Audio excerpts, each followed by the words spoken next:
In this video, I will show you a very useful exercise to get comfortable with 2-5-1 chord progressions in all 12 major keys. If you're watching this, I assume you already know what a 2-5-1 is, so I'll get straight to the point. You can review the basic concepts in the description below. As you will see, the strength of this exercise lies in the almost automatic construction of the chords in all keys. For each chord, we will play the root with the left hand while the right hand will play. For chords on the first and second degrees, the third, the fifth, the seventh, and the ninth. For dominant chords on the fifth degree, the seventh, the ninth, the third, and the fifth. Let's imagine starting from the key of C major.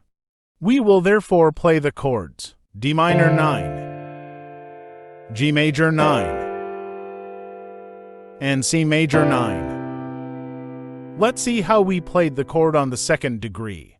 The root in the bass, and in the right hand the third, the fifth, the seventh, and the ninth. To move from D minor 9 to G9, besides changing the root with the left hand from D to G, with the right hand it will be enough to move the two highest notes down to the immediately preceding notes in the scale, lowering E to D and C to B, while the two lowest notes remain unchanged. We have therefore played the root in the bass and in the right hand the seventh, ninth, third, and fifth of the dominant ninth chord. To move from G9 to C major 9, the left hand goes from G to C. With the right hand, we will now move only the two lowest notes down to the immediately preceding notes in the scale. Let's quickly review what the right hand plays in the first sequence. 3, 5, 7, 9.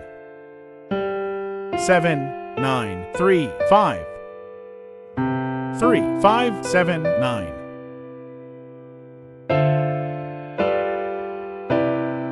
Now, to move to the next 2-5-1, we will transform the chord we landed on the C major 9 chord into a minor chord.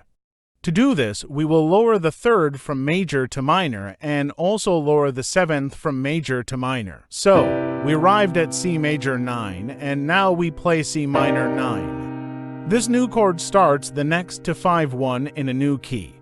Now we are in B flat major, since C minor 9 is the minor second chord in that key.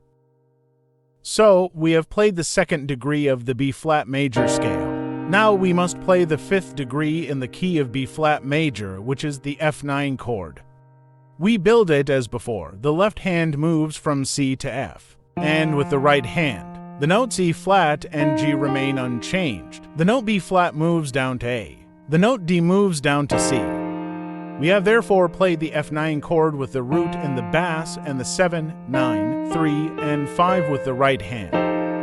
Now, let's move to the tonic chord. The bass goes down a fifth from F to B flat. With the right hand, the note E flat moves down a half step to D, the third of the chord. The note G moves down a whole step to F, the fifth of the chord. The other two notes remain unchanged. We have thus obtained the B flat major 9 chord.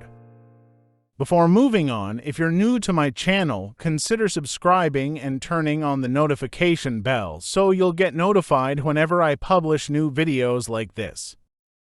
Let's now quickly review the first 2-5-1 progressions played one after the other.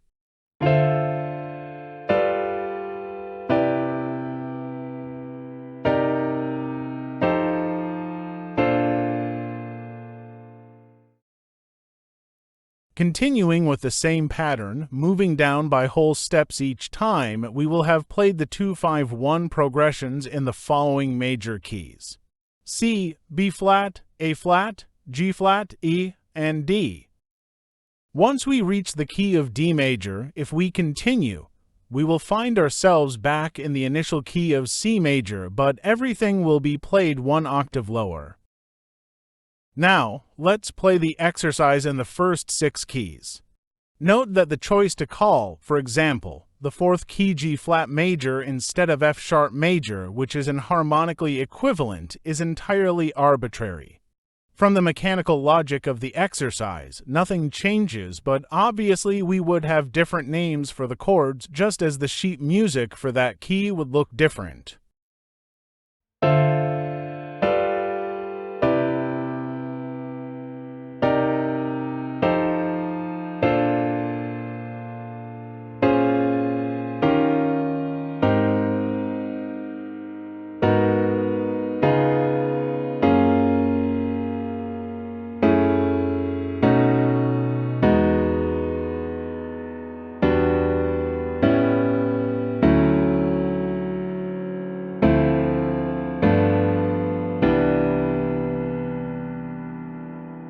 At this point, to play the 2-5-1 in the other 6 missing keys, we can start again from the key of C-sharp major, always maintaining the same logic explained before.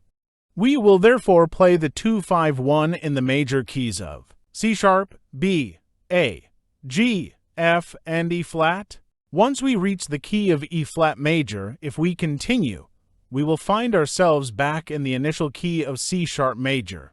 As mentioned before, we can just as easily start the exercise again from the enharmonic key of D-flat major instead of C-sharp. The mechanics of the exercise are obviously identical. Now, let's move on to the second group of 6 keys and play the exercise.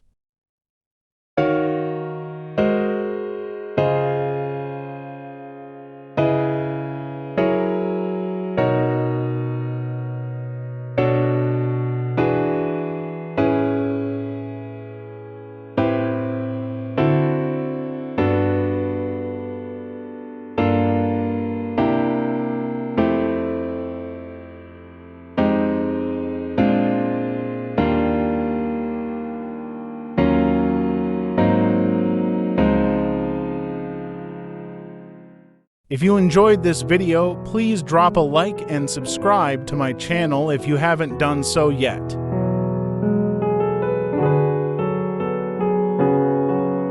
Keep making music, and see you next time.